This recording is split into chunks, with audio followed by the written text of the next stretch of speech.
봐. 생각하면서 이렇게 하고 있나 봐. 이런 재밌는 여자. 마지막에 수박 붙여준 거 아니야?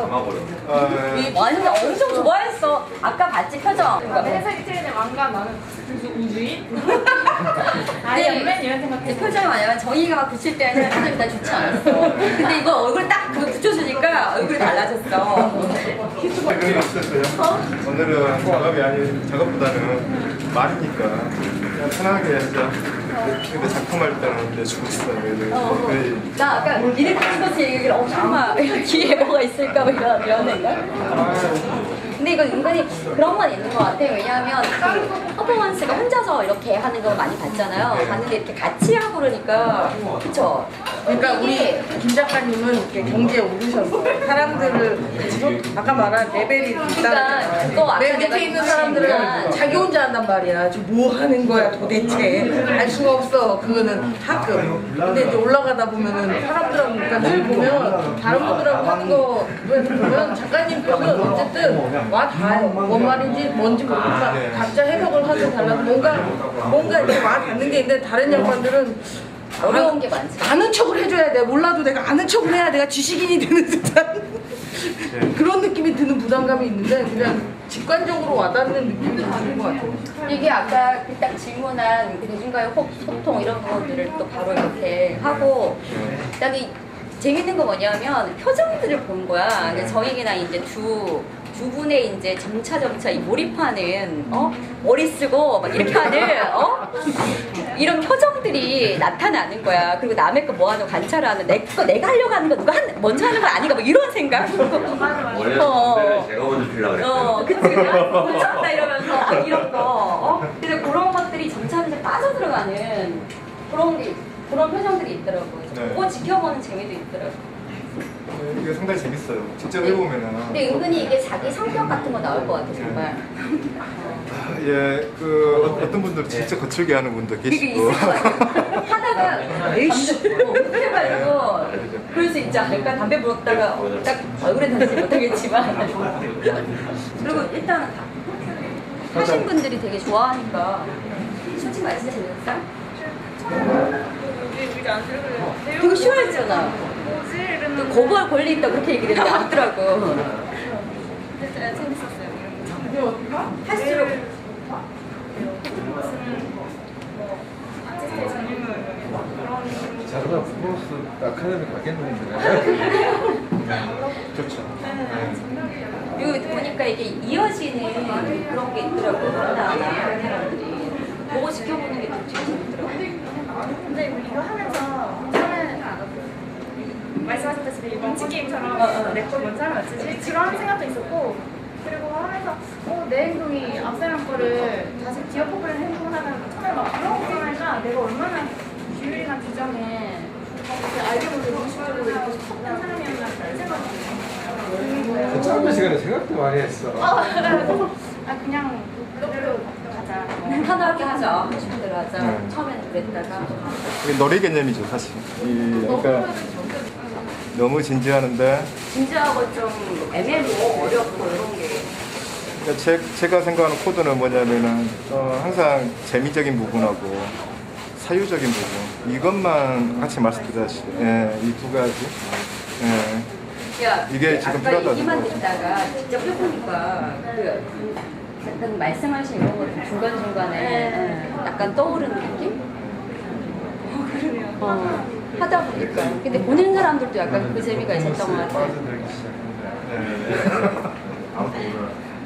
다음에 솔에서 이렇게 할 때는 그때 그 짐이 내려지는 그런 느낌, 카타르시스 이런 얘기들을 하더라고요. 그게 상당히 유하거든요. 어떤 일상에서 그런 부분이 아니라 예술적인 표현을 해서 하는 것 자체가 또 질감이 안 좋아요. 이게 가서 얘기합시다. 편안한 느낌 이런 얘기. 저희가 예. 소감이나 여기다 쓰면 되나요? 네. 나는 아무 데나 천재다 이런 거 안 돼요 일단. 나는 색깔이들은 괜찮아. 난 색깔이다 천재다 이런 거 안 쓰고 돼. 쓰시면 일단. 다 죽었어. 다 아직 이것도 안 돼. 일단.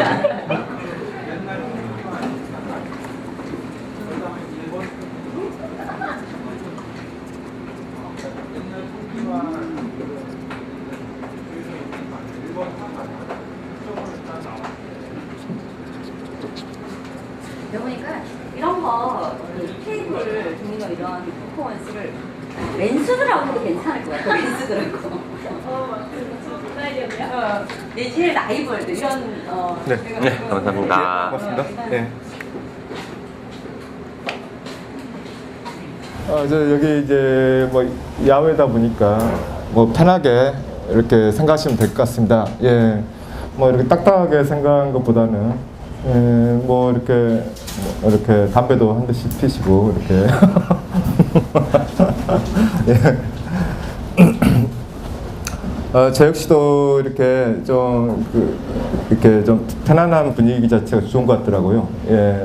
사실 그 마이크 자체가 제가 익숙한 건 아니거든요. 항상 마이크 자체가 익숙한 거 아닌데, 근데 오늘 이렇게 좀 더 이렇게 정확하게 같이 이야기를 나누기 위해서 마이크를 잡았으니까요. 불편하게 생각하지 마시고 편안하게 생각하면 좋겠습니다. 일단은 개인적으로 짧게 여기 초대받아서 굉장히 또 영광입니다. 예, 재밌는 재단에 재밌는 사람 이야기. 오늘이 20회라고 들었는데요. 이렇게 딱 떨어져서 이렇게 함께 너무 좋은 것 같고, 예. 예, 뭔가 이제 매듭을 하나 딱 짓고 또 넘어가는 느낌이어서 좋은 것 같습니다. 그리고 이제 저는 이제 제 이름은 김광철이라고 합니다. 예. 예, 이렇게 지금까지 이제 퍼포먼스 아트라는 작업을 해왔거든요. 예, 대학은 이렇게 대학에서는 이렇게 전남대학교라고 광주에 있는 학교에서 서양화 전공을 했었는데 사실 학부 생활은 굉장히 불성실하게 했습니다. 예.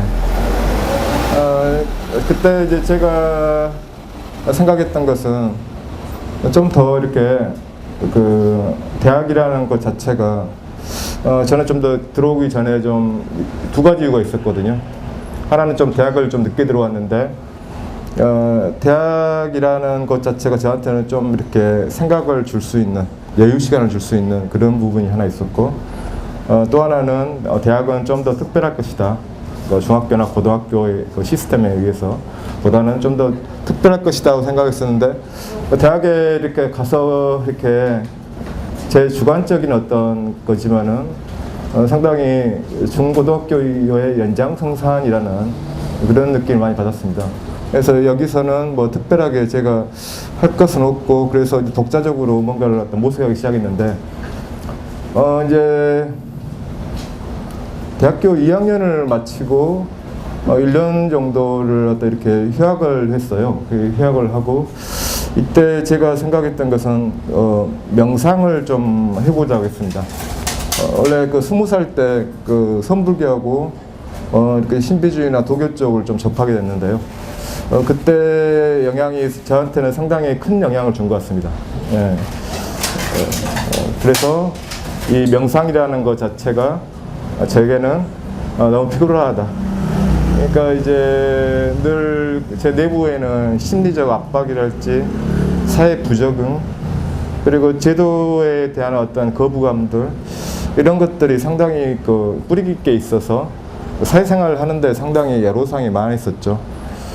제가 좀 더 이렇게 사회생활에 대해서 좀 더 이렇게 잘 적응할 수 있겠다라는 생각을 했다면은 차라리 좀 더 사회적인 디자인이나 이쪽에 갔을 겁니다. 어떻게 보면은 사람들과 어울리고. 근데 이제 순수 파트에 이제 페인팅이라는 장르를 제가 고등학교 때부터 계속 해왔던 것은 뭔가 이렇게 잘 적응되지 못하고 어울리지도 못하는 어떤 이런 상태. 이제 이런 상태가 이제 제가 이제 어렸을 때 뭐 학교에서 겪었던 여러 가지 에피소드나, 또 사실 중학교 1학년 때 겪었던 5.18이라는 직접 제가 이렇게 거기 살면서 이렇게 봤던 것들, 이런 게 저한테 심리적으로 굉장히 큰 또 어떤 동기를 주더라고요. 왜 그러냐면은 이제 믿지 않으시겠지만은 제가 초등학교 때까지 그때는 이제 국민학교라고 했는데, 초등학교 때까지는 굉장히 애국주의적인 그런 사고방식이 많이 있었습니다. 예. 어린 나이였지만은 국가가 부르면은 목숨 걸고 이렇게 해야 된다, 이런 상당히 국수주의적인 어떤 사고방식이 상당히 컸는데요. 이제 이런 것들이 그 근본체 이렇게 그 사라져버리게 된 계기는 아마 제가 볼 때는 5.18이라는 그 사건 때문인 것 같습니다. 예, 왜냐면은 국가의 또 군인들이 제가 생각하고 있는 어떤 가치관에서 이게 이렇게 뭐 시민에 대해서 총을 쏘고 사람을 죽인다는 거, 그리고 이게 그 어떤 정당하지 못한 방법으로 해서 정권을 획득하고 이런 일련의 과정들, 그리고 이렇게 이것들에 대해서 이렇게 계속적으로 사회 자체적으로 큰 무리 없이 계속 진행된다는 거, 이제 이런 부분들. 그리고 가까운 뭐 친구들 같은 경우에도 늘상 대학에 일찍 들어가서 뭐 어떤 전남대라는 그 특성들 때문에 매일매일 어떤 그 학교 교내 앞에서는 흔히 말해서 이제 지랄탄이라는 이런 다다다다 쏘는 거 있거든요. 예, 이런 것들을 계속 하고 그리고 저는 가끔씩 이렇게 사회적으로 이렇게 제가 이렇게 그 무관심할 수밖에 없는 상황이기 때문에 뭔가 뭐 제 나름대로는 온둔적인 신비주의나 뭐 도교나 이런 또 다른 방향으로 이렇게 가면서 사회는 어떻게 보면은 그 사람들이 가치 체계에서 가장 중요시 여기는 현대에서 민주주의라는 것을 이제 하기 위해서 많은 제 주변의 사람들이 자기의 많은 이렇게 생각들이나 행동을 통해서 이렇게 실행하고 그 안에서 이렇게 상처받고 하는 부분들을 겪고, 저는 제 나름대로 어떻게 보면은 이런 제 내부적인 어떤 문제로 해서 뭐랄까요? 내적의 시선을 돌리게 되는 거, 외적의 문제는 차단을 하고요. 이런 데서 뭐 겪게 되는 어떤 이중성들이 상당히 제 자신을 더 혼란스럽게 만들더라고요. 이제 그러다가 이렇게 대학이라는 곳에서 이렇게 어떤 처음으로 이렇게 미술사에서 퍼포먼스라는 것을 이렇게 접하게 됐어요. 뭐 보니까 이제 1960년대 말에 뭐 이렇게 전 세계적으로 이렇게 신체를 이제 작가의 메시지로화 시켜서 표현하는 거. 이제 어떻게 보면 현대 미술이죠. 그래서 제가 아직까지도 공연이라는 용어를 갖다가 아직도 안 쓰는 이유가 뭐냐면은 다른 분들이 그 공연 이제 준비하셔야죠 하면은 제가 그냥 이렇게 하는데, 사실은 제 입에서는 이제 공연이라는 용어를 갖다 제 작업에서는 쓰지 않는 편이거든요. 혹시라도 이제 공연을 하시는 분들하고 같이 협업을 했을 때는 퍼포먼스 공연 작업이다, 작품이다라고 얘기하겠지만은 제 개인적으로는 이 근본적인 그 차이가 있기 때문에 그렇습니다. 예. 아무튼 이제 퍼포먼스라는 것을 처음 참 이상하게 접하게 됐는데, 인문대 벤치 앞에서 그냥 막연하게 앉아 있는데 어떤 뭐 1년 선배가 퍼포먼스를 한번 해보지 않으려나, 예, 그런 말을 했어요. 그래서 퍼포먼스라는 부분 자체를 알고는 있었지만은 뭐 할 생각은 없었는데, 저는 이제 휴학하면서 명상하는 거 이쪽에 관심이 많았었는데 뭐 한번 해보라고 하니까 그때 당시에 이제 항상 제가 호기적인 부분이 있어서 누가 시키면은 거부를 안 하는 편이었어요. 예. 그래서 어느 날은 이런 적도 있었죠. 대학 때 술집에서 이렇게 같이 친구들하고 같이 사람들하고 술을 마시고 있는데 한 친구가 그러는 거예요. 여기서 옷을 다 벗고 한번 춤을 추고 뭐 한번 노래를 부르면 어떠겠냐, 이렇게 말하는 거예요. 이제 낮이었는데 그래서 제가 그랬죠. 안 될 거 없지. 그래가지고 거기서 옷을 다 벗고 뭐 팬티까지 다 벗고 이렇게 20대 초반의 일이지만요. 예. 그러니까 이제 가게집 아주머니께서 막 흥분하셔가지고 뭔 이런 경우가 세상에 있냐고. 예, 아무튼 그렇게 실험 정신이란 거, 제가 한 걸음 이렇게 밖으로 나가지 않으면은 저는 변화를 도저히 할 수 없고, 저한테 겪고 있는 이 내부적인 딜레마에서 벗어날 수 없다는 그런 절박감들이 있었거든요. 그래서 이제 선배라는 사람의 제안에 뭐 나쁠 거 없지 않냐, 한번 해보자. 그래서 이제 첫 번째 퍼포먼스가 하게 됐어요. 그때가 93년도인데요. 그 대학교 벤치에서요. 근데 이제 방송에도 하신다고 그러니까 약간 말을 순화할 수 있는데 그것은 나중에 이렇게 해주시면 좋을 것 같고, 일단은 크게 외치고 다녔죠. 나는 천재다라고. 이렇게 벤치가 한 40개 기둥이 있었는데 그걸 계속 돌면서 이렇게 천재라는 소리를 갖다 좀 외치고 다녔습니다. 근데 사실은 이제 제가 천재라고 항상 생각하는 편이고 지금도요. 그래서 이제 처음 보시는 분들은 항상 저 사람은 왜 이렇게 과대망상이 심하지. 근데 이제 그걸 증명하는 게 저는 그 삶이라고 생각하기 때문에 특별하게 오만하다고 생각은 안 하는 편인데 그렇습니다. 아무튼 그래서 그 두 번째가 이렇게 한번 원을 들고 나서 나는 천재이기 때문에 쇳골이다라고 이렇게 했어요. 쇳골이란 말 아시는 분은 아실 것이고 모르는 분은 오실 건데 되게 밝히는 사람들 있잖아요. 여자 보면은 막 엄청나게 밝히는 사람들, 이런 사람들을 그냥 이제 쇳골이라고 했는데 그걸 이렇게 외치고 다녔죠. 그리고 이제 다시 돌아서 세 번째 할 때는 쇳골은 성공한다. 이제 이런 내용이었죠. 좀 풀어 얘기하자면은 강한 그 성적 욕망이나 삶에 대한 욕망이 이 사회적 욕망하고 비례된다, 그런 의식을 가져올 수 있던 바입니다. 그리고 마지막으로 이렇게 인생은 족같다, 성공은 족같다 이렇게 하고 이렇게 외치고 나서 이제 끝을 맺거든요. 그게 이제 제가 처음에 했던 퍼포먼스인데, 이제 나중에 이야기 들어보니까 이제 그러더라고요. 다른 친구들이 한 2명 있으면, 선배하고 친구가 2명이 있었는데 주변에서 굉장히 좀 심각했다고, 미친놈 하나가 있는 모양이다. 그래서 이제 저놈을 두드러 패야 된다. 미친놈이니까. 뭐 이런 걸 했는 모양이에요. 근데 그때가 이제 처음 하고 나서 그때 제가 느꼈던 것은 기묘한 어떤 심리적 카타르시스랄까요? 그걸 느꼈거든요.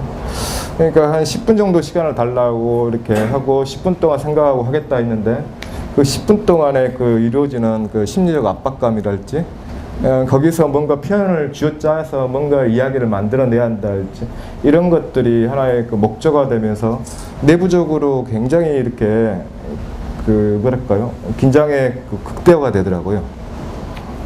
그리고 외치고 다니면서 한번 딱 돌고 나서 그때는 기묘한 아주 뭐랄까요, 평온함이 유지되는 거예요. 자유스럽고 평온하고 어떤 아주 마음이 쾌적한 거죠. 그리고 이제 그거에 끝나니까 굉장히 큰 안락감 같은 거, 이게 다시 싹 이렇게 되는 거예요. 그러니까 어떻게 보면은 그림으로 따지자면은 이렇게 되는 거죠. 근데 그것을 한번 어떻게 보면 지금의 용어로 말하자면, 자주 쓰는 말을 하자면 힐링적인 부분일 수도 있어요. 어떻게 보면은. 근데 이제 제가 생각하고 있는 예술적 퍼포먼스 아트라는 힐링 자체는 평면이나 그림이나 이런 거와 좀 다른 것 같아요. 근다해서 이렇게 여러 사람들이 같이 함께 역할을 맡아서 하는 공연적인 부분도 아니고요. 개인 혼자가 개인의 이야기를 개인 스스로가 이렇게 개인의 언어 방식으로 해서 어떤 공간에서 드러낸다는 것은 상당히 자기 자신을 갖다가 지켜보고 자기 자신에 더 진실해야지만 이렇게 나오는 부분이기 때문에요. 이제 이런 것들 자체가 저한테는 어떤 명상이라는 부분에서 도저히 명상이 사실 안 됐었거든요. 앉아만 있으면은 20대 보니까 이제 막 수많은 생각이 드는 거예요.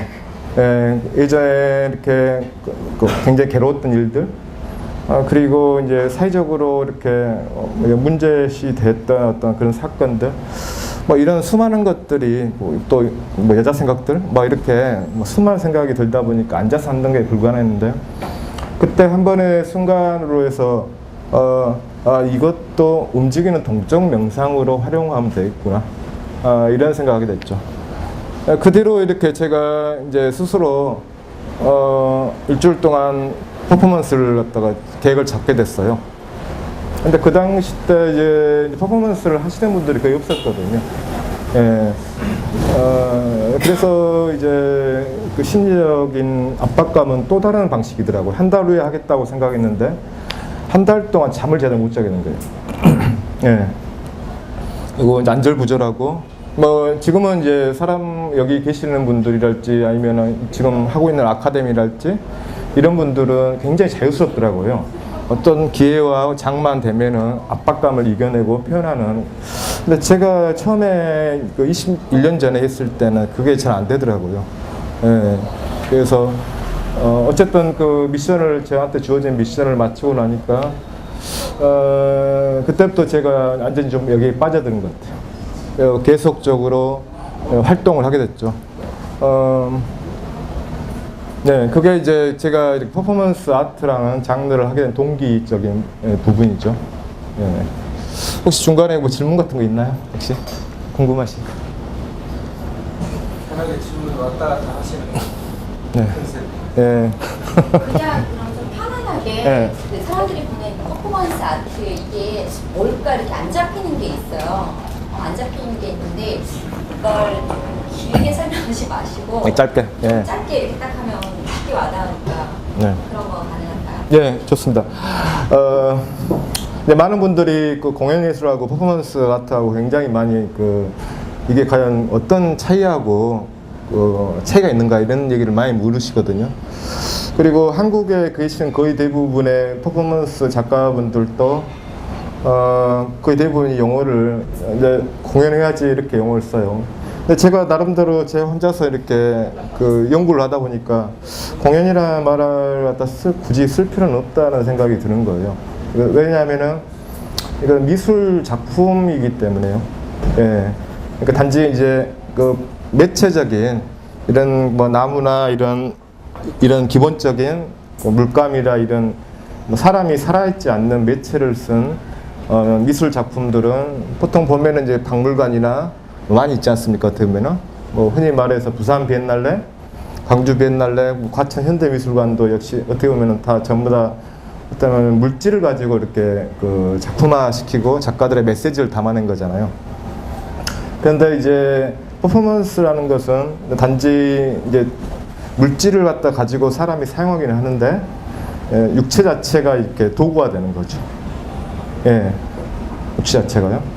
근데 이제 사람이 몸으로 하는 것은 어떤 공연 예술하고 똑같은데 어떻게 보면은 접근 방법이 좀 다르다는 거. 예, 그래서 때로는 작가들이 어떤 뭐 예를 들어서 뭐 빈센트 반 고흐를 예를 한번 드릴게요. 예, 빈센트 반 고흐 같은 경우에는 후기 뭐 인상주의 해가지고 자기 자신이 어떤 이상을 갖다가 집요하게 이렇게 표현을 해냈잖아요. 어떻게 보면은 이렇게 꼬불꼬불하게 이렇게 하는 그림 이렇게. 근데 이제 자기 언어를 만들었는데 현대 미술에서 초기에 아방가르드라는 예술 형태가 있었어요. 그러니까 전위적이라는 용어인데 새로운 언어를 발견해보자.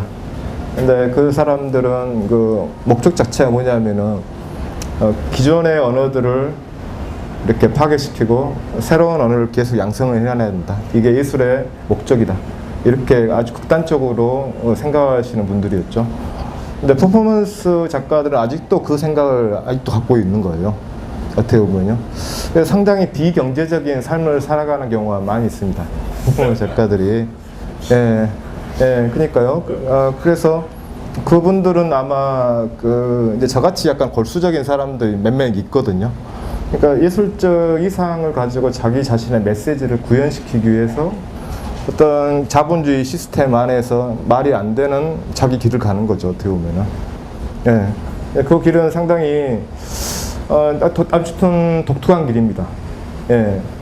그래서 어떻게 보면은 그게 이제 저한테는 상당히 오랜 세월 동안 저를 쥐어짜는 방식이었는데 저를 고통스럽게 하고 저를 슬프게 하는. 예. 근데 이것도 한 21년째가 되니까 이제 적응이 되는 거예요. 뭐 해볼만 하다. 예. 그리고 조금씩 이렇게 지인들께서 함께 해주시면서 제가 어떤 일을 했을 때 뭐 함께 해주시고 그리고 같이 이렇게 해준다는 것은 제가 이 사회에 중요한 것이 그거더라고요. 제가 이 사회에 맞추는 게 아니고요. 제가 독자적인 하나의 개체적인 예술가로서 제 길을 갈 때 다른 사람들 같이 동참해 준다는 거죠. 이것은 제가 주체로서 예술가라는 거지. 제가 과거에 현대미술 이전에는 왕이나 귀족 또 아니면 양반이나 아니면 성직자들의 어떤 그들의 어떤 주문을 받아서 뭔가를 만들어내는 장인들 개념이었지만은 예술가라는 그 자체는 자기의 창의적인 에너지를 창의적인 물질화시켜서 입체 자체도요. 그래서 보여주는 일을 하는 사람이라고 저는 생각하고 그게 현대 미술가라고 생각하거든요. 그 상황에서 저는 이렇게 신체를 도구로 사용해서 매체를 다루기도 하는 것이고, 이런 의미에서 어떤 굉장히 개인적인 어떻게 보면 세계를 가진 예술가들을 어떤 퍼포먼스 작가들 이렇게 해서 말씀드릴 수 있겠죠. 물론 구조적인 얘기도 할 수 있겠죠. 뭐 역할 분담이랄지 뭐 이렇게 어떤 시스템에 대해서 이해할 수 있는데 가장 기본적인 것이 이제 제가 봤을 때는 그 부분이 아닌가라고 생각합니다. 예. 퍼포먼스도 저작권이 있나요? 아직까지 퍼포먼스 작가들이 저작권 문제 가지고 뭐 심각하게 하는 작가들은 별로 없었는데요. 뭐 사실 이제 이런 거 있죠. 어떤 작가가 굉장히 정말 재미나는 이미지를 만들어낸 거예요. 근데 주변 동료 작가들이 그걸 너무 멋있어 보여가지고 비슷하게 한 거예요. 그러면은 그때부터 그 작가는 창의력이 없는 작가로 이렇게 좀 매도되거든요. 그러니까 얼마나 창의력이 없으면은 이 널려 있는 세계에 표현의 세계에서 표현의 소스가 자기 꿈에서도 발견할 수 있고 자기 어떤 아무것도 아닌 사적인 어떤 취미에서부터 나올 수도 있고 이렇게 널려 있는 게 창의적인 건데 오죽했으면은 저렇게 그냥 다른 사람의 어떤 작업 모토를 그대로 할 수 있을까 이런 식으로 바라보는 거죠. 그래서 좀 그러니까 퍼포먼스 아트라는 세계는 스승과 제자 개념이 사실 없거든요. 그러니까 계보 자체가 거의 이렇게 없는 편이에요. 그래서 제가 이렇게 며칠 전에 했던 서울에서 이제 퍼포먼스 아카데미 발표전도 그때도 잠깐 말씀드렸지만은 스승과 제자 개념 자체가 없고 개별의 세계들, 개별의 세계를 존중하면서 동료적인 개념이지, 동지적인 개념, 파트너적인 개념. 그래서 사실은 제가 자부심을 느낀 게 현대 미술가들은 상당히 민주주의적인 방식을 가지고 있다. 그러니까 수평적인, 그러니까 자기만의 어떻게 보면은 수직적인 어떤 사회 시스템보다는 수평적인 걸 추구하는 거죠. 그런 의미에서 현대적인 어떤 보헤미안이라고 보통 부르잖아요. 방랑하는 예술가들은. 근데 이제 좀 민주적이고 예술적인 보헤미안이 아닌가. 예, 그런 생각을 좀 하고 있습니다. 예.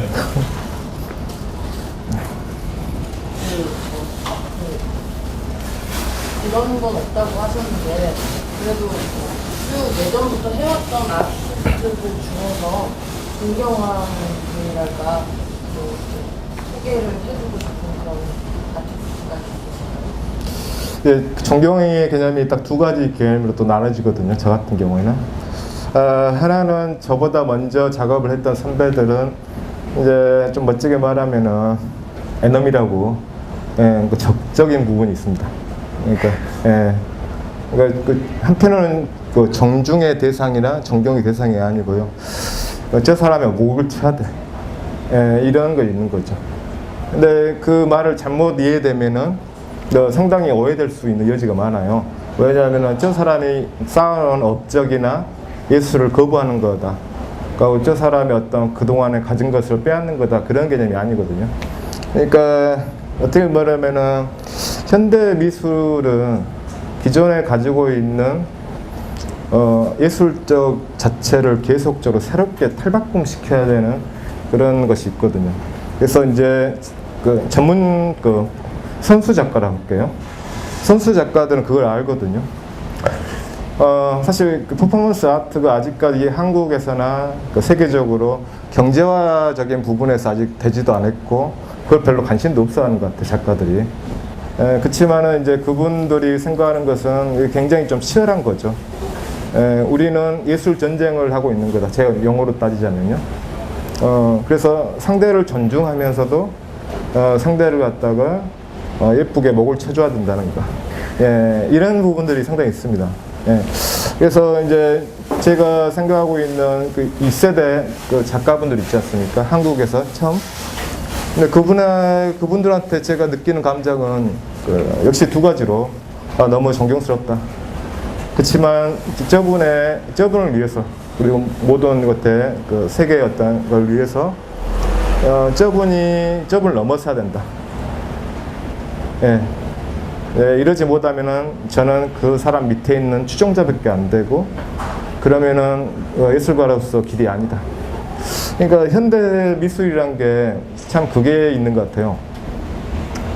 그러니까 이제 그것은 이제 여러 가지로 생각할 수 있는데 독자성을 갖기 위해서라면은 그리고 독자성을 갖고 어떻게 보면은 그걸 극대화시키는 과정에서 본인 자체가 그 우주의 절대적인 어떤 존재가 되는 거죠. 그러면서도 한편으로 남을 이렇게 또 역시 이렇게 같이 이렇게 존중해 주는 거.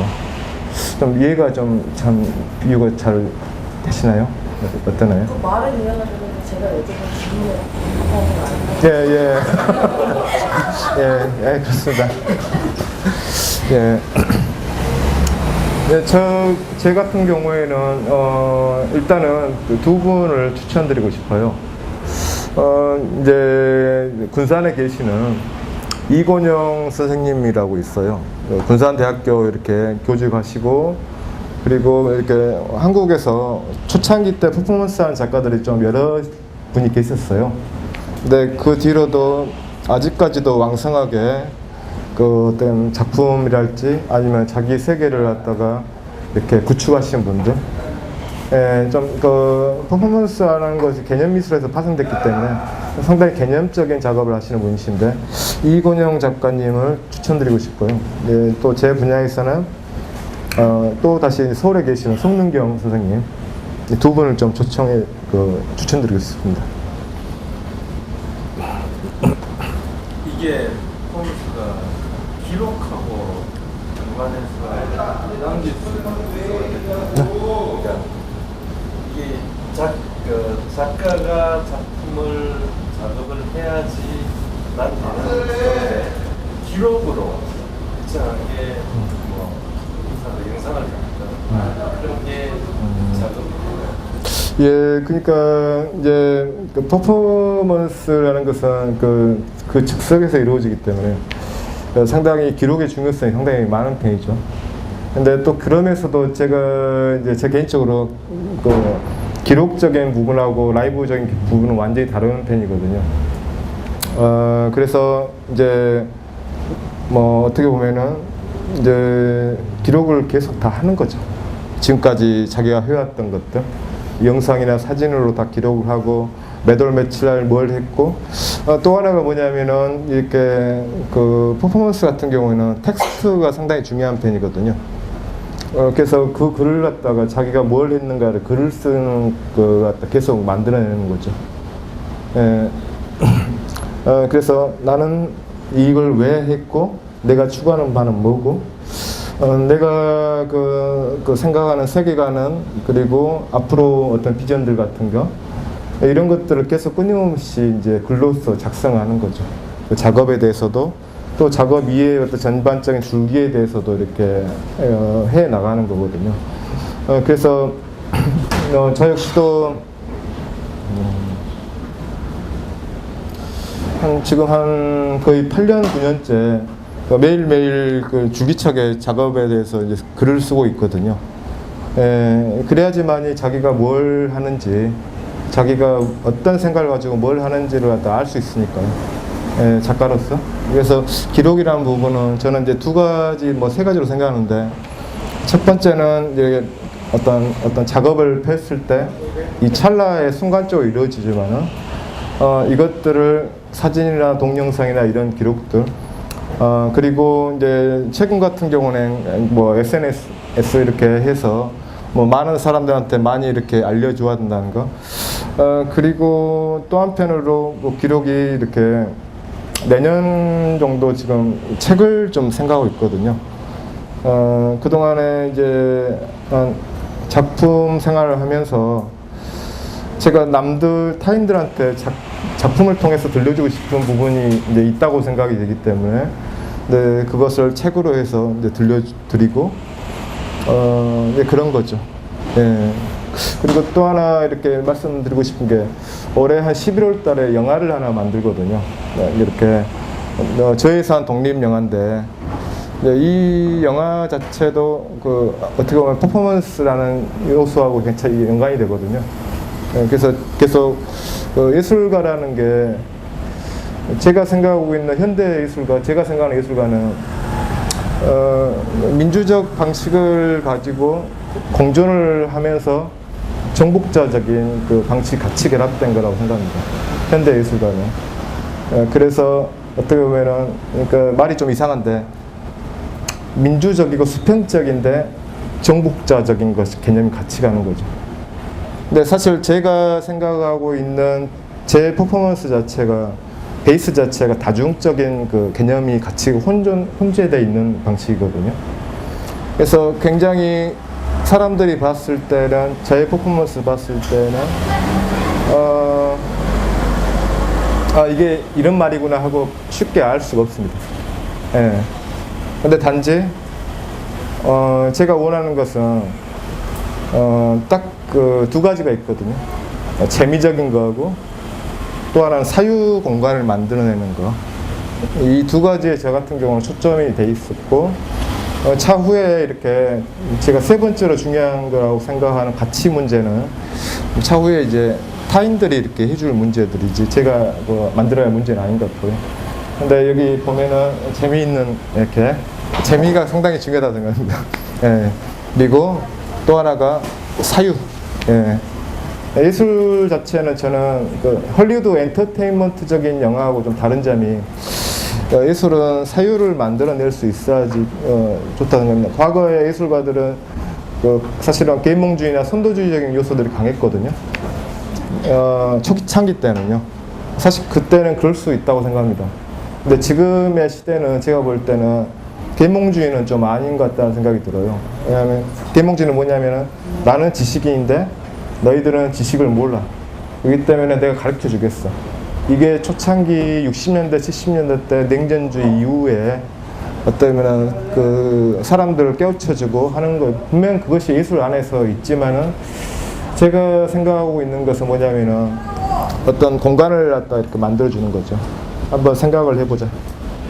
예, 이게 제가 생각하는 예술가의 어떻게 보면은 하는 역할이라고 생각하는 편입니다.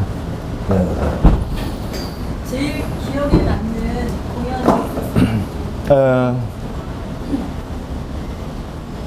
있었어요? 기억에 남는 게 몇 가지 있거든요. 첫 번째로 한번 일단 기억에 남는 거라면은 오류가 되는 것도 있었어요. 오류. 아주 준비를 철저히 했는데 그게 이렇게 약간 이상히 말하면은 갑자기 이상이 돼버린 거예요. 그래서 진행이 안 돼버려 가지고 완전히 작업이 망쳐버릴 때, 그때가 좀 기억이 좀 남고 그런 경우가 있죠. 준비하신 것 중에서 굉장히 애착이 가는 테마, 그리고 그걸 표현했을 때 굉장히 표현이 인상적이었던 최근에 이제 뭐랄까 싱가포르에 좀 갔다 왔어요. 싱가포르에서 이제 퍼포먼스 개인전이 있어서, 싱가포르는 이제 많은 분들이 알다시피 룰이 굉장히 강하잖아요. 룰이 상당히 강해서, 저도 이렇게 제가 담배를 좀 굉장히 좋아하는 편이라서 이제 점점 위축되어지는 한국의 이렇게 담배 문화에 대해서 굉장히 피의식도 느끼고 있는데, 싱가포르는 더 그런다 그러네요. 그래서 싱가포르는 좀 그렇게 편하게 정 붙일 만한 데는 아니고 잠시 빨리 작품하고 빨리 돌아와야겠다 그 생각하고 갔거든요. 근데 이제 가서 도착해 보니까 전혀 그게 아닌 거 있지 않습니까? 그래서 이제 싱가포르에 그 친구한테 물어봤어요. 싱가포르에서 담배 길거리에서 함부로 피우면 안 되느냐? 그러니까 이제 그 맨하탄 같은 경우도 이제 바꿔져가지고 모든 맨하탄 그 섬 안에도 다 금연 뭐 길거리가 되어가지고 눈치 보게 되는데 싱가포르도 역시 그래야 되느냐? 그러니까 그런 얘기를 하는 거예요. 싱가포르는 그러지 않다. 그냥 길거리에서 공공 건물 같은데 건물 그 5m, 7m 밖에서만 피면 아무 상관이 없다 그렇게 얘기한 거예요. 근데 아직도 제가 믿어지진 않거든요. 근데 다시 한번 재차 물어봤는데 그렇다는 거예요. 그럼 진짜 담배 마음대로 피워도 되는 거야 하니까 마음대로 피워도 된다고. 알았다고. 그런데 이제 거기서 작업을 하는데 실내에서는 담배가 금지된다는 거예요. 그래서 제 작업은 작품 중에 1시간 동안 작품을 하거든요. 두 번째 퍼포먼스 개인전인데 파트 1, 파트 2, 파트 3인데 파트 2가 담배 하나를 피면서 조합적인 의미에서 이렇게 어떤 모션들이 이루어지는데요. 환경과 담배 뭐 이런 것들이 문명 이런 것들이 조합되어서 어떤 동작이 이루어지는데 담배를 못 피게 하니까 이제 꼼수를 하나 쓰게 된 거죠. 제가 그러면은 밖에 있는 낙엽을 이걸 쪼아서 담배에 넣어가지고 피면 어떠겠느냐. 그러니까 그쪽에 저를 초대한 그 오거나이저가 무슨 소리냐, 그것도 안 된다, 싱가포르 안 된다. 그런데 이제 극장의 관리인이 그런 거예요. 응, 괜찮아, 이렇게 한 거예요. 그래서 이제 졸지에 이 담배를 이렇게 낙엽 담배를 피게 된 거죠. 그런데 이제 최근에서 제일 기억이 남는 게 사실 이제 그런 것들이죠. 그리고 제일 또 그 전에 기억 남는 것은 뭐 폴란드하고 뉴욕에서 이렇게 작업했을 때 특히 그 저 같은 경우에는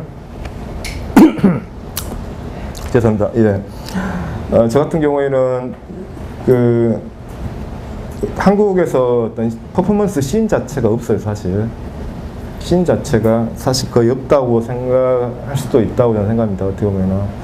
예.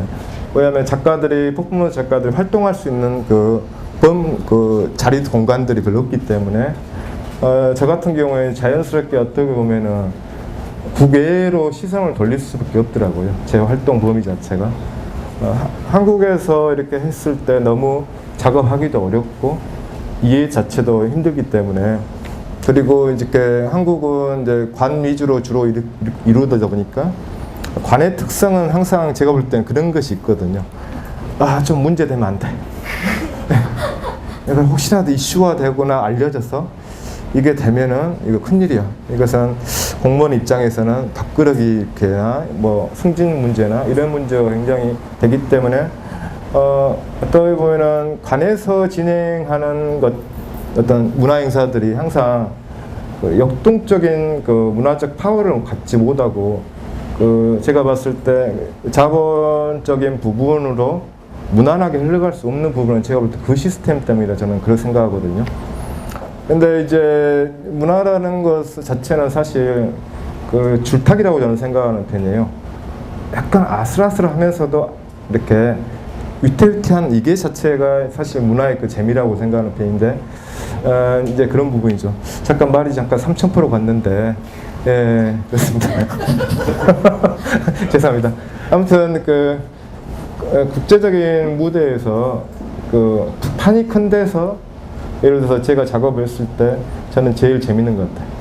예, 그래서 이제 보통 작업하기 전에 한 20분, 뭐 30분 전에 담배 하나 피면서 화장실 딱 갔을 때 혼자서 거울 보고 저 같은 경우는 딱 그러거든요. 예, 너희들은 다 죽었어 이제. 예, 왜냐면은 저는 이길 작업을 가지고 가거든요. 그리고 아예 작정하고 저는 언어 자체가 이상하지만 저는 예술 전쟁하러 간다고 생각하거든요, 항상. 예, 그래서 승리하고 돌아와야 되고 예, 이게 저한테는 그 제일 중요한 어떤 그 작가로서 쾌감이죠, 어떻게 보면.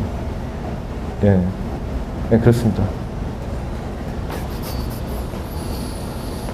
그런 건 어떤가요? 그러니까 말씀하시는 거 들어보니까 퍼포먼스가 어떤 면에서는 지극히 개인적인 그 생각이나 사고나 메시지를 자기 개인적인 몸을 활용해서 네. 이렇게 표현하는 이제 그런 부분이라고 하셨는데, 그리고 이게 또 보면 하다 보니까 퍼포먼스 하시는데 말이 없어요, 일단. 네. 그러니까 네. 말하는 게 금지가 되어 있나요? 퍼포먼스. 아니요, 사실 금지된 건 없는데요. 말씀 안 하시는 것 같은데. 보통 유럽 쪽 작가들이나 미국 쪽 작가들 말을 많이 하는 편이거든요. 예, 하면서 말을 많이 하는 편이에요. 근데 이제 한국 쪽은 이제 주로 이렇게 말을 잘 사용을 안 하는 것은 있습니다. 어떻게 보면. 근데 저 같은 경우에도 사실 저는 말을 잘 사용 안 하거든요. 왜 그러냐면은 예를 들어서 영어를 주로 이렇게 표현의 언어 방식으로 갖고 있는 작가가 한국에 초대했을 때 그 시스템을 서포트 하려면 굉장히 많은 준비가 필요하거든요. 근데 페스티벌 같은 경우에 근데 몸의 언어로 해버리면은, 매체나 몸의 언어로 해버리면은 굉장히 단순하게 국가나 언어를 초월해 볼 수 있거든요. 예, 그런 점 때문에 그런 것 같아요, 보니까요. 예. 그러면 이런 건 어떤가요? 그러니까 아까 그 얘기 연장선에서 그러니까 개인적인 생각이나 개인적인 메시지를 이제 자기 개인적인 몸을 위해서 이제 표현하는, 그리고 거기다가 말씀도 안 하시고 이런 부분이 있는데, 그러면 이제 혼자서 하는 게 아니라 어쨌든 간에 관객들, 사람들 속에서 이렇게 하는 건데, 그 부분만 딱 보면 대중들하고 소통할 의사가 별로 없어 보이거든요. 솔직히 말하면. 그렇지 않아요? 그리고 거기에 대해서 솔직히 어떤 느낌이 약간 드냐면, 대중들이 어떻게 생각하고 받아들이고 이걸 별로 개의치 않은 듯한 느낌이 또 살짝 들어요. 네가 어떻게 생각하는지 나는 내 표현했다 이렇게 하시고, 그걸로 카트르시를 느끼시고 그래서 이 대중들하고 소통하는 내 작품에 대해서 이런 부분에 대해서 어떻게 생각하시는지. 네, 그러니까 이제 그것이 이제 두 가지로 저는 나눈다 생각해요. 그거 굉장히 중요한 질문이라고 생각합니다. 정말 진짜 중요한 질문이에요. 왜냐하면 저 역시도 그 부분에 있어서 너무 많이 고민을 했었거든요, 과거에. 근데 지금은 조금 어떤 답이 좀 나온 것 같아요. 예를 들어서 이제 제 주관적인 생각이지만은 저는 이제 예술이라는 거, 사람의 소통을 하기 위한 방법은 두 가지 방법이 있다고 생각을 해요. 하나는 이제 약간의 어떤 피상적인 소통의 방법이 있다고 생각합니다. 사람들이 이렇게 사람들을 위해서 해주는 방법이 하나 있고, 또 하나는 약간 반대인데요. 제가 자주 문구를 인용하는데, 칼융의 집단무의식이라는 용어를 갖다 제가 좀 좋아하는 편이거든요. 이제 저는 이제 프로이드보다는 칼융 쪽을 더 제가 좀 선호하는 편인데, 칼융의 이제 집단무의식이라는 걸 보면은, 그것도 이제 제가 임의적으로 해석하는 것이 굉장히 강하는데요. 사람의 가장 깊숙한 데에 딱 가면은 터미널이 하나 있대요. 예, 각각 개인한테요. 이 터미널에서 많은 사람들이 만날 수 있다는 겁니다. 공통적인 가장 깊숙한 데 들어가게 되면은 우리가 같이 소통할 수 있는 부분이 있다고 하는 부분. 근데 거의 문화적인 쪽에서 봤을 때는 공공적인 부분에 한참 문화예술이 지금 계속 한 10년, 20년 전부터 계속 해오고 있으니까요. 공공미술이라는 게 사실은 이제 여러 가지 의미가 있지만은 보다 이제 많은 사람한테 널리 이렇게 알려진다 라는 말이 있죠. 이제 미술 안에서요. 공공미술이니까요. 근데 이제 퍼포먼스라는 것에 있어서 이제 제가 느끼는 것은 작가들의 작품은 제가 볼 때는 아무 문제 없다고 생각하는 편이거든요. 왜냐하면은 작가들의 레벨이 다르다는 거.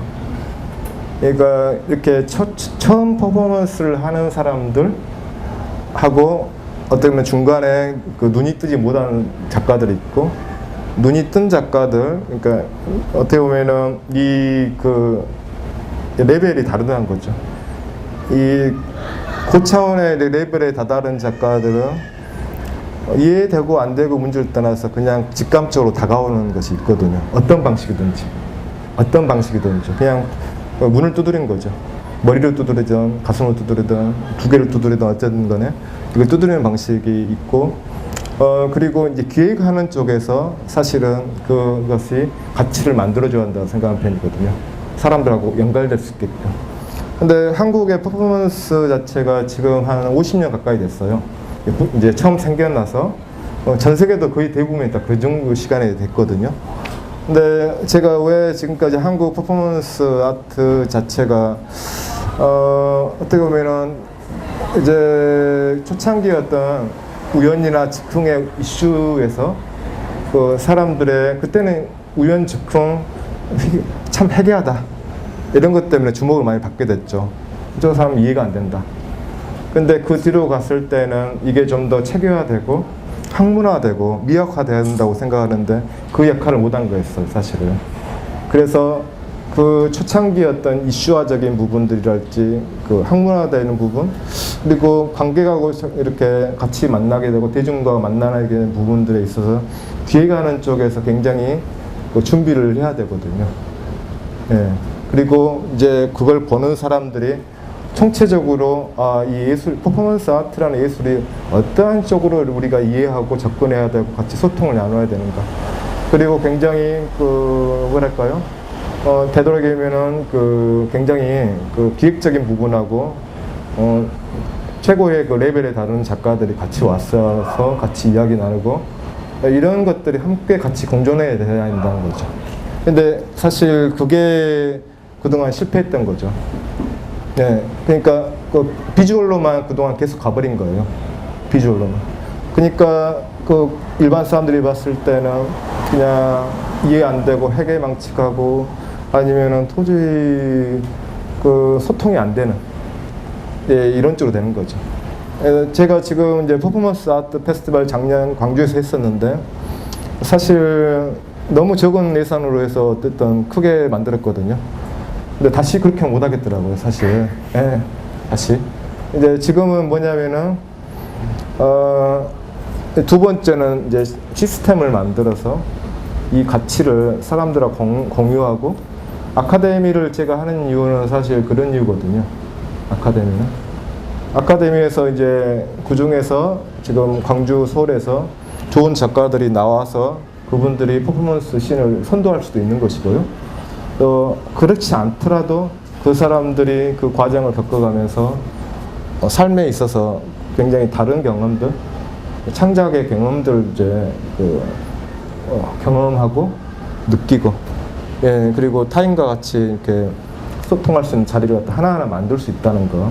비록 이제 아카데미여서 이렇게 좀 작품 자체의 어떤 완성도랄지 이런 것은 계속적으로 더 키워 나가야 되지만은요. 그런 것이 있습니다. 그래서 제가 지금까지 거의 대부분 하는 활동은 딱 사실은 세 가지로만 저는 딱 있거든요. 하나는 작품 창작 부분이거든요. 신작을 발표해야 된다는 거. 그냥 예전에 과거의 작품을 우려먹는 식은 아니고 계속적으로 그 작품을 창작하지 않으면은 안 된다는 저는 절박감이 항상 있는 편이라서요. 그리고 그래서 이제 올해도 이렇게 이렇게 네 번째 퍼포먼스 아트 개인전을 1시간으로 해서 작품을 발표하게 된 것도 이제 그런 것이고, 또 하나는 페스티벌을 만들어야 된다. 그 페스티벌도 과거에 이벤트적인 페스티벌 단지가 아니라 좀 더 친절한, 좀 더 친절하고 관객들한테 기호에 맞춘 것이 아니고요. 이해될 수 있게끔. 예. 다가서고 함께 이렇게 같이 참여해서 할 수 있는 것들, 예, 이런 퍼포먼스들, 이렇게 수많은 이제 그 프로그램을 갖다 이제 생각 중에 있습니다. 예. 그리고 또 하나는 마지막으로 아카데미를 해야 되고, 또 하나는 이제 마지막으로 거기에 있어서 책을 쓰려는 이유가 그런 거거든요. 이제 보다 많은 이제 데이터베이스나 오늘 이런 자리 자체도 제가 상당히 영광스럽고 기쁜 건 뭐냐면은 이것들이 다른 분들한테 조금이나마 보여드려서 퍼포먼스라는 게 단지 어떤 예술적 장르의 한 부분만이 아니라 이게 앞으로 현대 일상의 사람들이 이걸 접하고 뭔가 어떻게 보면 자기 힐링이랄지 자기 자아 발견에 조금이라도 도움이 될 수 있는 계기가 됐으면 하는 그런 부분 때문이거든요. 예, 그렇습니다. 한 가지만 예전에 제가 작가님, 감독 작가님? 잠깐 얘기를 나눴을 때 학교 얘기를 하셨거든요. 학교에서 고등학교에서 이제 이 퍼포먼스를 아이들 대상으로 하면서 굉장히 좀 다른 경험을 하셨다고 하는데 그 말씀 좀 해주시면 어떨까요? 예. 광주의 전남 여상이라고 이렇게 거기서 특별 수업이 있었습니다. 한 달에서 2달 가까이 정도 됐는데요. 거기에 나가면서 제가 굉장히 신선한 경험을 했게 됐거든요. 일단 광주에서 이렇게 일반인들 상대로 해서 퍼포먼스 아카데미를 5주 동안 진행했었거든요. 그 이후로 바로 전남 여상에서 1학년 그 학생들 대상으로 했었는데 참 신기한 것이 뭐냐면은 여학생들로만 구성되어 있어서 그런지 모르겠지만은 또 선생님이 이 반 자체가 1학년 9반인가 8반인가 됐어요.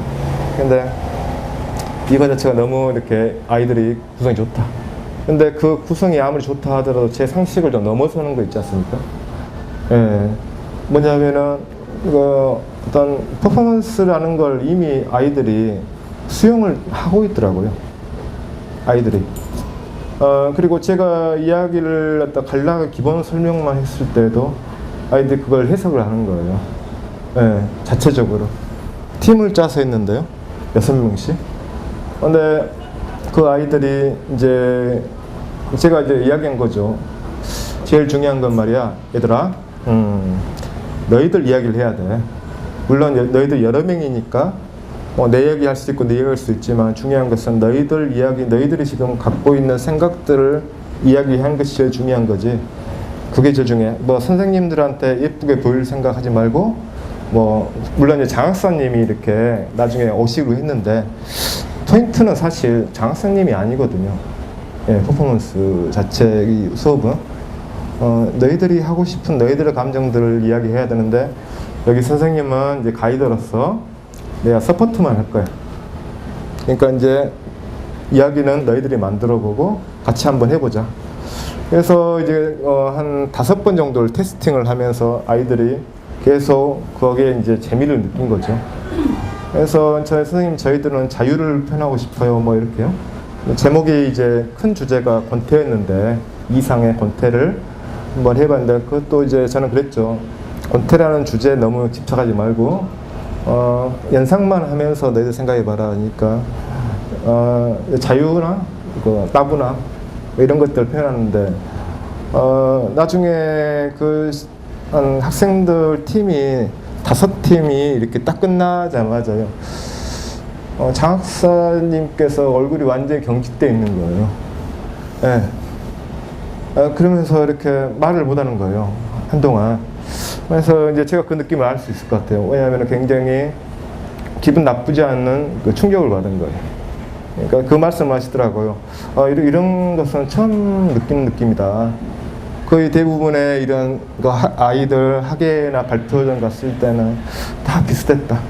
거의 그냥 보고 한 10분, 20분 정도 잠깐 이렇게 있다가 이렇게 자리를 거의 뜨는 편인데 여기서는 이제 그런 느낌이 아니라 계속 보게 되고 지켜보게 되고 이렇게 된다. 너무 인상적이어가지고 그렇다 이렇게 해서 그거 다 전부 다 학생들이 만든 거라고. 예, 그런 일이 있습니다. 그래서 제가 봤을 때는 지금 학생들뿐만 아니라 일반인들 이번에도 아카데미 마치고 나서도 그 아카데미 분들이 굉장히 큰 만족을 느꼈던 것 같아요. 예, 그 페이스북을 통해서 글을 읽어보는데요. 그분들의 어떤 감정들을 저는 느끼죠. 그래서 이제 아카데미뿐만이 아니라 퍼포먼스는 사실 그 전문 작가들을 위해서만 존재하는 게 아니라고 생각하거든요.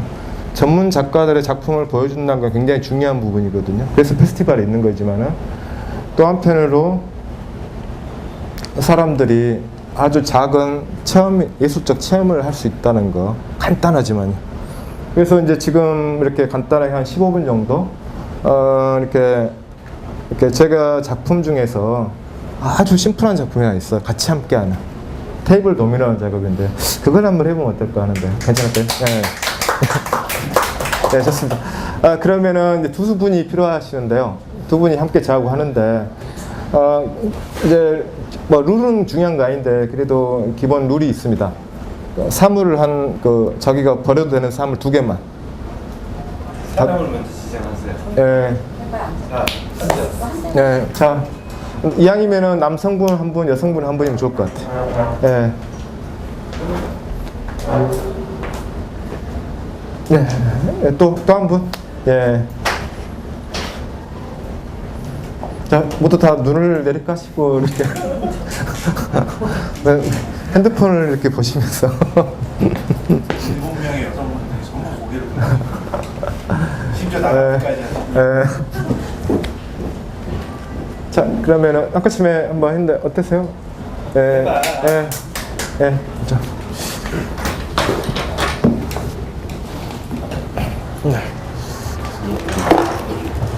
멀어도 돼. 자, 버려도 되는 사물 한 2가지씩만 호주머니나 아니면 가방에서 예, 네, 가방에서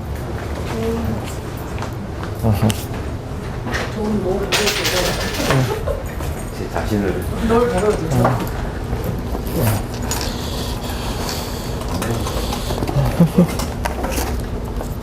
네, 저는 이거 2개 이렇게 하고 아무거나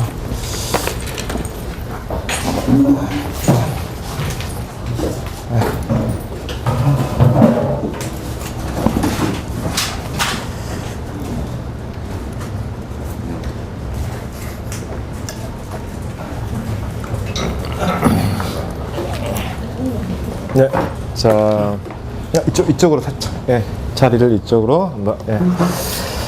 자, 이것은 이렇게 이 사물을 이제 뭐 이렇게 내 것, 네 것 없이 다 공유하는 거예요. 예, 네, 네, 공유해서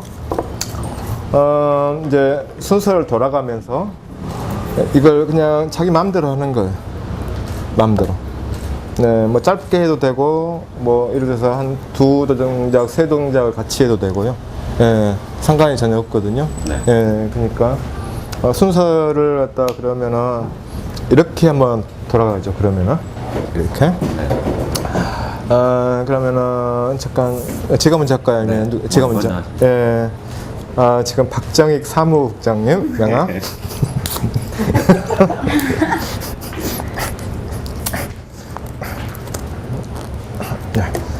자, 이렇게. 네. 이번에 행위를 하는 거예요? 네, 그냥 아무거나 이렇게 뭐 2번 해도 되고 3번 해도 되고 상관없습니다. 예. 예.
네.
그래.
자.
예, 그러면 이제 한 번씩만 더 돌아가면서 이렇게 맞춰보죠. 그러면은. 예.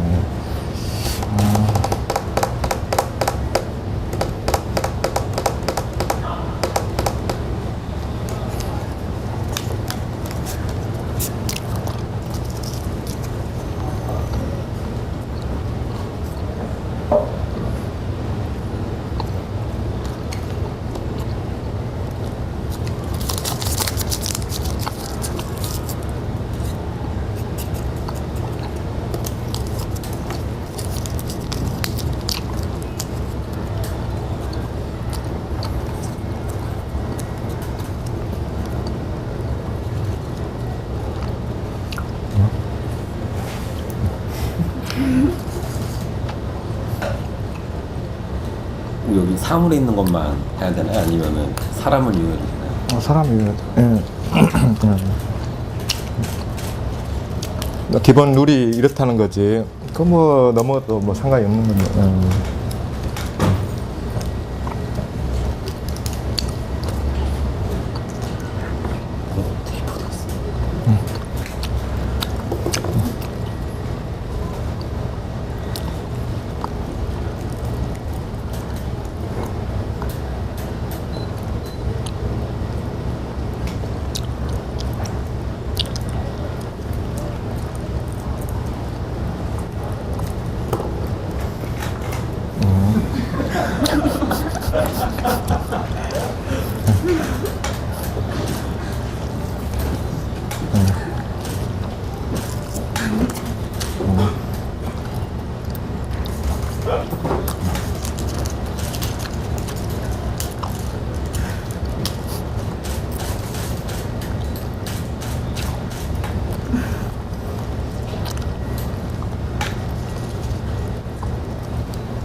네, 이제 마지막으로. 네.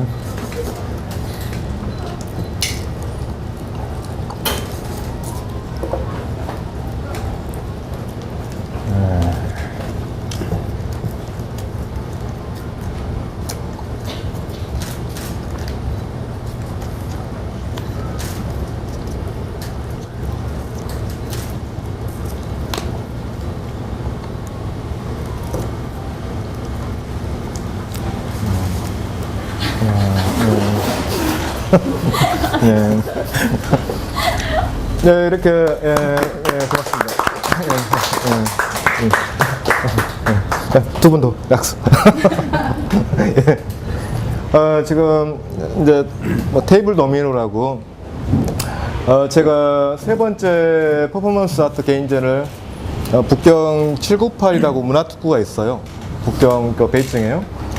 거기서 이제 2011년도에 퍼포먼스 개인전을 했었는데, 그때 개인전이 테이블 하나 놔두고 들어오는 관객들하고 같이 이렇게 제가 사물 2개, 그분들도 2개씩 해서 계속적으로 하루 종일 했던 퍼포먼스였거든요.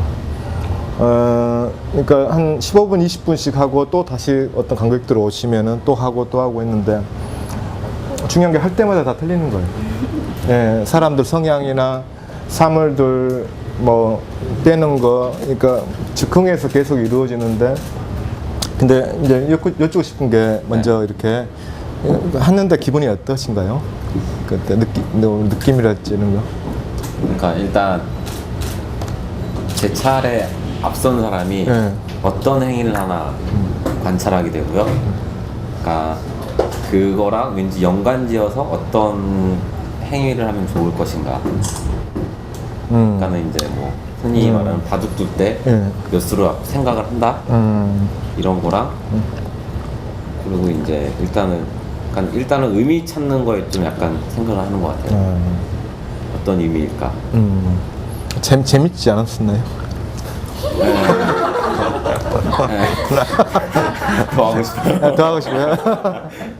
이제 여기. 저도 처음에는 말씀하신 것대로 뭐 앞분들은 어떤 의미로 저렇게 종이를 구기고 넣을까 이런 생각을 했는데 그게 자꾸 그 생각이 쏠리다 보니까 방금 앞전에 했던 사람의 행위를 나는 저거를 깨고 싶은 행위인데 지금 내가 하고 싶은 행위인데 그 생각이 드니까 자꾸 나의 행동이 제약이 생기니까 한 첫 번째가 그 느낌 주고 나서 그 이후로는 그냥 이건 어차피 프리하게 하는 거니까 깨는 거든 더 같이 이렇게 상승작용으로 슬라이드를 하는 거든 그냥 내 마음대로 하는 게 최고로 즐기는 것 같다 해서 예, 예, 아주 좋은 것 같아요. 예, 재밌었어요 그러면은. 네. 예, 이게 재밌는 게 중요하다 보니까. 예. 그러니까 어느덧 보니까 여기 보니까 뭐 X도 있고, 이제 담배 피지 말고 이제 제가 이제 간접 후면을 뭐 이렇게 한 것 같아요 보니까 아까침에. 그러니까 이제 바로 이렇게 이런 이거 너무 멋지지 않습니까 어떻게 보면? 예, 그렇습니다. 예, 예, 고맙습니다. 예.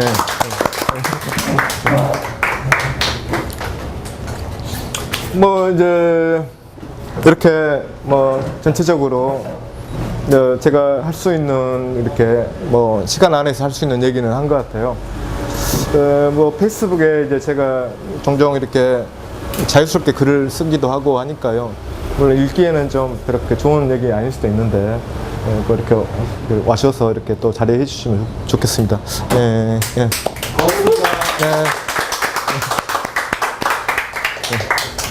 자, 끝났고 뭐 여기서 더 있을 것 없이 자연스럽게 자리를 옮겨서 얘기를 좀 나누시면